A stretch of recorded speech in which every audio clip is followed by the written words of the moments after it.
This is a quick case study of how the women's apparel brand Lulus could increase their email opt-in rate and therefore revenue by strategically optimizing their pop-ups and exit intent sliders. This would be done by A/B testing and by making content and topic specific versions of them, and we'll explain each in turn.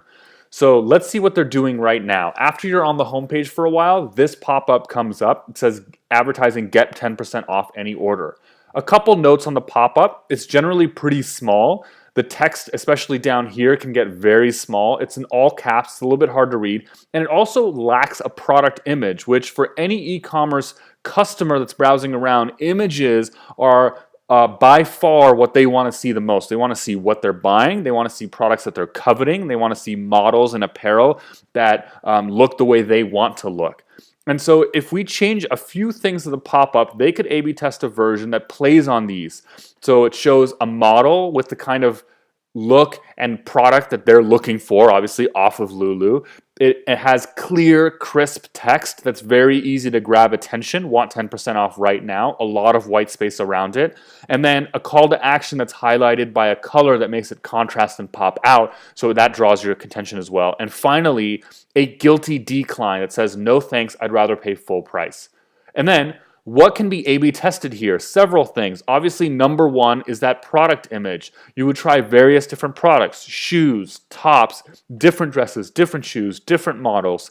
In addition, you could A/B test the headline. A lot of impact can happen from A/B testing the headline. Instead of a question, you can make a statement. Take 10% off your next order. You could use copy that's more in line with the fun type of Lulu's brand and their product descriptions. Look posh.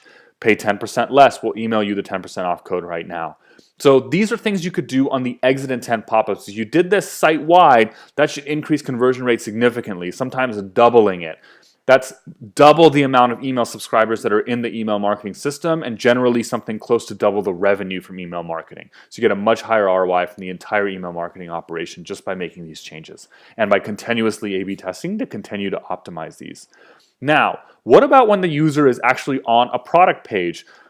A great way to dramatically increase opt-in rate on the product pages is to use a product page specific exit intent pop-up. When they're about to leave, you can say take 10% off your next dress. They're already looking at dresses, so it speaks to them. In this case, then you're not going to have somebody looking at shoes that gets a generic exit intent pop-up. As they're leaving, they're going to see a beautiful shoe that they want and code that says, hey, take 10% off your next shoes, a pair of shoes. So if you think this is too intrusive, during browsing, another strategy is just to have a simple slider that comes up that's insanely topic specific as well. Want 10% off this dress? That's very compelling compared to the original generic site-wide pop-up that we saw.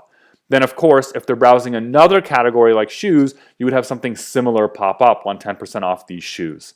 And so this way, if Lulus did this, they would increase their email subscriber base significantly, convert more of their visitors into eventual customers, and get a higher ROI in email marketing and grow revenue. For a quick case study on this, check out davishdesign.com/exit popup or just reply to the email and we can discuss how this would apply to your particular store.